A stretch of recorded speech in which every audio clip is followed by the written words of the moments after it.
सावन सोमवार का आप सबको शुभकामनाएं। मंगलमय रहिए, खुश रहिए, मस्त रहिए और व्यस्त रहिए।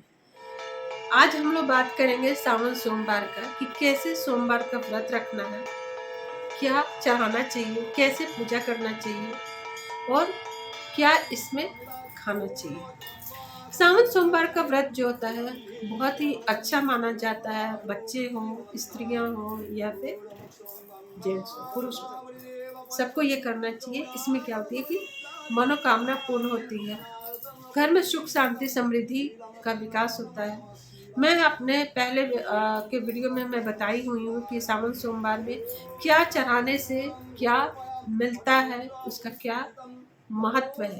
तो आप उस वीडियो को जरूर देखिए और उस वीडियो को आप पर्पसली उस हिसाब से आप भगवान भोलेनाथ की पूजा करें। इस वीडियो में आपको मैं बताऊंगी कि कैसे सावन सोमवार का पूजा करना चाहिए, कैसे व्रत रखना चाहिए। बहुत ही सिंपल है, बहुत ही सरल है। आपको घर में भी पूजा कर सकते हैं, लेकिन शिवालय अगर जाते हैं तो बहुत ही अच्छा है। शिवालय आप जरूर जाइए सावन सोमवार को। स्त्रियां जाती हैं, सज सवर के अच्छे से जाइए। और बच्चियां भी कर सकती हैं, जो बच्ची बड़ी हो गई है शादी के पर्पज से वो भी कर सकते हैं, या फिर लड़के भी कर सकते हैं अपना करियर से, अपने भविष्य को लेकर। तो कोई भी इस व्रत को कर सकता है। सच्चे मन से कीजिए, बहुत ही आसान ये पूजा होता है। और भोले बाबा तो भोले ही हैं, आपके पूजा भाव से, भक्ति से वो खुश हो जाएंगे। तो घर में अगर करते हैं तो घर में बहुत सारा, अगर शिवलिंग रखे हैं तो आप शिवलिंग का पूजा कीजिए। स्फटिक का शिवलिंग ले लीजिए, और भी अच्छा माना जाता है, क्योंकि सोमवार का भोले बाबा को सफ़ेद चीज़ें बहुत पसंद है, इसीलिए सब चीज़ें सफ़ेद चढ़ाया जाता है। और बाकी बहुत सारी चीज़ें होती है जिसको चढ़ाने का अलग अलग महत्व होता है। तो या फिर आप सोने का, चांदी का, मेटल का, किसी का भी शिवलिंग ले सकते हैं, वैसा नहीं है। या फिर मिट्टी का भी शिवलिंग आप बना के पूजा कर सकते हैं। लेकिन मिट्टी का शिवलिंग अगर बनाते हैं तो आपको डेली उसका, मतलब हर पूजा, हर सोमवार के बाद आपको उसका उद्यापन यानी विसर्जन करना चाहिए। ये तो हो गया। अब देखते हैं कि ये जो व्रत होता है, कुछ लोग क्या होता है कि सिर्फ सावन का व्रत करता है, कुछ लोग होता है कि सिर्फ सोमवार का व्रत करता है। तो 16 सोमवार का व्रत करता है, तो आप कोई भी कर सकते हैं, या कुछ लोग पहली और आखिरी करता है। तो आपका कैसा श्रद्धा है, आपको जैसे भी लगता है कि हाँ ऐसे करना चाहिए, आप कर लीजिए। बोले बाबा आपके आस्था को देखेंगे, आपके भक्ति को देखेंगे, आपके नंबर्स को नहीं देखेंगे। जो भी आपके मन में इच्छा है, आप इच्छा को रखिए, पूजा कीजिए। घर के सुख शांति समृद्धि के लिए भी ये पूजा कर सकते हैं, क्योंकि पूरा साल आदमी वेट करता है, इंतजार करता है ये श्रावण मास के लिए। श्रावण मास भोले बाबा को बहुत पसंद है। वैसे और भी बहुत सारे मास होते हैं, कार्तिक हो गया, चैत्र हो गया, बैसाख, अगहन, ये सब हो गया जिसमें कि व्रत उठा सकते हैं, कर सकते हैं। लेकिन श्रावण मास का जो सोमवार का पूजा होता है अपने आप में बहुत ही विशेष होता है, जो हर किसी को कर लेना चाहिए। और अपने शरीर के हिसाब से अगर आपको लगता है कि फास्ट रखना चाहिए तो फास्ट रखें, नहीं भी रखते हैं तो ठीक है, पूजा करके जल अभिषेक करके आप खा सकते हैं। एक चीज़ ज़्यादा ध्यान देना चाहिए कि अगर आप भोलेनाथ की पूजा कर रहे हैं तो भोले बाबा को क्या होता है कि जल, दूध ये सब चढ़ाया जाता है। तो सुबह सुबह आप नहा वहा के, साफ सुथरे कपड़े पहन के आप पूजा कर लीजिए, पानी पीने के पहले, चाय पीने के पहले। क्योंकि जो भगवान को अर्पित करते हैं वो पहले हम लोग खुद ग्रहण नहीं कर सकते हैं, इसलिए ये ध्यान में रखना है कि पूजा देने के बाद ही आप चाय पी सकते हैं या पानी पी सकते हैं। सारे सामान का आप जुगाड़ कर लीजिए। जो भी है, पूजा का टाइम होता है 3, आप सुबह में कर लीजिए, दोपहर में, या फिर शाम का प्रदोष काल में। तो या तो सुबह 7 बजे तक आप उस टाइम में कर सकते हैं, 7, 8, 9 जो भी है आप कर लीजिए 10 बजे के पहले। या फिर प्रदोष काल का पूजा बहुत ही अच्छा माना जाता है, उस टाइम में कीजिए। सुबह में भी अगर पूजा कर रहे हैं तो शाम में भी पूजा कीजिए। बट अगर किसी को ऑफिस है कुछ भी है, तो अगर सुबह में आपको टाइम नहीं मिल पा रहा है तो आप शाम में भी कर सकते हैं। शाम का पूजा भी अति उत्तम माना जाता है। लेकिन हाँ, जो लोग अगर दिन भर नहीं रख सकते हैं, बिना पानी के नहीं रह सकते हैं, बिना कुछ खाए नहीं रह सकते, तो कोशिश कीजिए कि आप सुबह सुबह पूजा कर लीजिए। अब देखते हैं कि कैसे भगवान का पूजा करते हैं। सारी सामग्री आप जुटा लीजिए, सब एक साथ एक जगह पर रख लीजिए। कुछ मन्नत है तो उस हिसाब से 108 बेलपत्र भी आप ले सकते हैं।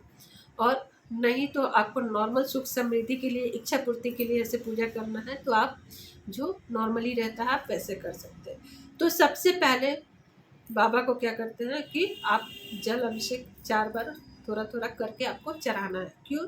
क्योंकि एक बार होता है पैर धोना, हाथ धोना, कुला करना और शुद्ध होना। तो वैसे करके आप चढ़ा दिए। अब उसके पास से आता है, आप भोले बाबा को दूध चढ़ाइए, दही चढ़ाइए, फिर शहद चढ़ाइए, उनको घी चढ़ाइए, शक्कर चढ़ाइए।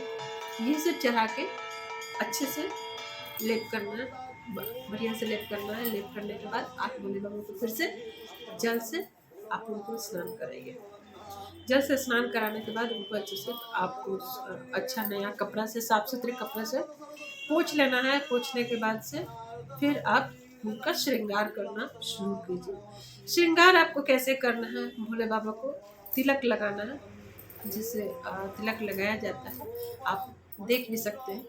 वैसे आप तिलक लगाइए भोले बाबा को। याद रखना है कि सफ़ेद चंदन ही यूज़ करना है, ना हल्दी यूज़ करना है, ना ही कुमकुम यूज़ करना है, भोलेनाथ को पसंद नहीं है। तो सफ़ेद चंदन ही यूज़ कीजिए। जो आप बेलपत्र लिए हैं, बेलपत्र में राम का नाम लिखिए या फिर चंदन लगा के, सफ़ेद चंदन लगा के भी आप ओम नमः शिवाय के मंत्र से भोलेनाथ को आप चढ़ा सकते हैं। जो भी आपकी इच्छा है, 11, 21, 108 जो भी आप चढ़ाना चाहते हैं, 51 आप चढ़ा लीजिए। उसके बाद अकवन का फूल हो गया, अकवन का फूल वो चढ़ा लीजिए। धतूरा का फूल, धतूरा का फल, मंदार का फूल, ये सारे आप चढ़ा लीजिए। जावा फूल आपको नहीं चढ़ाना है, लाल फूल भोले बाबा को नहीं पसंद है। सफ़ेद जितने भी फूल हैं आप उस फूल को चढ़ा सकते हैं।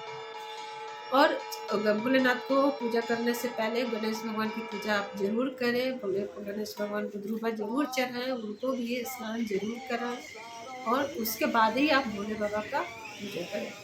क्योंकि भोले बाबा ने भी उनका स्थान पहले दिया है कि उनका पूजा होने से ही हम लोग पूजा एक्सेप्ट करेंगे, स्वीकार करेंगे। तो उनको आप चढ़ा लीजिए। चढ़ाने के बाद से, उसके बाद से आपको एक एक करके आप अपनी सारे आप चढ़ा दिए। उसके बाद से वस्त्र दान कीजिए। वस्त्र में आप कलावा भी ले सकते हैं, कच्चा सूता ले सकते हैं, वो चढ़ाइए। फिर जनेऊ उनको पहना दीजिए। जनेऊ पहनाने के बाद ये सारी चीज़ें हो गया। अब आपको इच्छा पूर्ति के हिसाब से आपको चीज़ें चढ़ाना है। जैसे आप क्या चढ़ा सकते हैं, फिर फूल चढ़ा दिए, भांग भी चढ़ा दीजिए, फल प्रसाद भी आप चढ़ा दीजिए। फल प्रसाद सब कुछ चढ़ाने के बाद अब इच्छा पूर्ति के लिए आप काला तिल ले सकते हैं, चावल ले सकते हैं, अक्षत जो टूटा हुआ नहीं होना चाहिए और उसमें हल्दी नहीं होना चाहिए। भोलेनाथ को हल्दी नहीं चढ़ाया जाता है, वो ले सकते हैं। गेहूँ ले सकते हैं या फिर जौ ले सकते हैं। इसमें से कोई भी चीज़ें आप चढ़ा सकते हैं। ये सब का काला तिल चढ़ा रहे हैं, ये सबका अलग अलग महत्व है कि किसको चढ़ाने से क्या मिलता है। आप मेरे अगला दूसरा जो वीडियो है जो ऑलरेडी पोस्ट है, आप उसमें देख सकते हैं। सबका आपको महत्व मालूम चलेगा कि किसको चढ़ाने से क्या फल मिलेगा। पार्वती माँ को सिंदूर जरूर लगाए। सिंदूर लगा के थोड़ा सा पार्वती माँ को सिंदूर लगा के वो सिंदूर आप खुद को लगाएं और सुहाग मांगे। पार्वती माँ को लाल फूल जरूर चढ़ाएं। सुहाग का सामान उनको दान में दें, बहुत ही अच्छा माना जाता है। इससे माँ पार्वती भी खुश होती है। उसके बाद से आप अगरबत्ती जला के धूप आदि कर लीजिए, आरती कर लीजिए, मंत्रों का जाप कर लीजिए।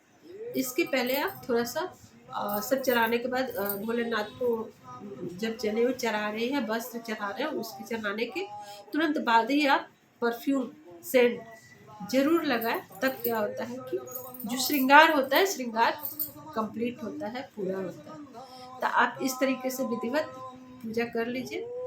और प्रसाद में आप जो भी चढ़ा रहे हैं, आप प्रसाद में चढ़ा के आके वो आप प्रसाद को ग्रहण भी कर सकते हैं। आपको मन है तो आप कुछ बनाना ले लीजिए या कोई भी 5 फल जो चढ़ा रहे हैं आप वो चढ़ा लीजिए। नाशपाती भूल के भी नहीं चढ़ाइएगा, नाशपाती नहीं खाया जाता है 16 सोमवार में, या फिर सोमवार हो तो नाशपाती आपको नहीं खाना है। आप केला खा सकते हैं, बाकी दूसरा फल खा सकते हैं। साबुनदाना बना के खा लीजिए, खीर बना के खा लीजिए। सफ़ेद चीज़ों का ये कीजिए, क्योंकि आज सोमवार है तो सोमवार में आप चंद्रमा का भी पूजा करते हैं, क्योंकि चंद्रमा उनके माथे पे रहते हैं। जब आप पूजा करते हैं तो इस बात का ध्यान रखिए कि आपको भोले बाबा के साथ में गणेश भगवान, कार्तिकेय जी, माँ पार्वती जी, फिर नंदी, फिर वासुकी जी, और आप चंद्रमा भगवान, चांद भगवान का, इन सब का पूजा जरूर कीजिए, क्योंकि उनका वो सब अपने हैं और वो सबको साथ लेके चलते हैं। वो खुश तो भोले बाबा भी खुश, उनके हिसाब से आप तो बने रहिए इस वीडियो में, आपको सारा मिलेगा कि हाँ क्या नहीं चढ़ाना चाहिए, क्या चढ़ाना चाहिए, कैसे पूजा करना चाहिए, सावन का क्या कथा होता है। तो कथा जरूर सुनिए। अगर आप पूजा कर रहे हैं, व्रत में हैं, अगर नहीं भी व्रत में है तो सोते टाइम में या अपने जब भी आपको टाइम मिलता है कथा आप जरूर सुनिए। कथा सुनने से क्या होता है कि आपको सोमवार को व्रत का फल आपको मिलेगा। शाम में एक टाइम चाहे तो आप खा के, एक समय खा के आप अपना उपवास को पूरा कर सकते हैं, या फिर आप कुछ भी मीठा चीज़ें खा के रह सकते हैं और आप दूसरे दिन व्रत आप खोल सकते हैं। तो आपकी इच्छा शक्ति पे निर्भर करता है, क्योंकि ये पूजा बहुत ही आसान पूजा होता है और इच्छा पूर्ति।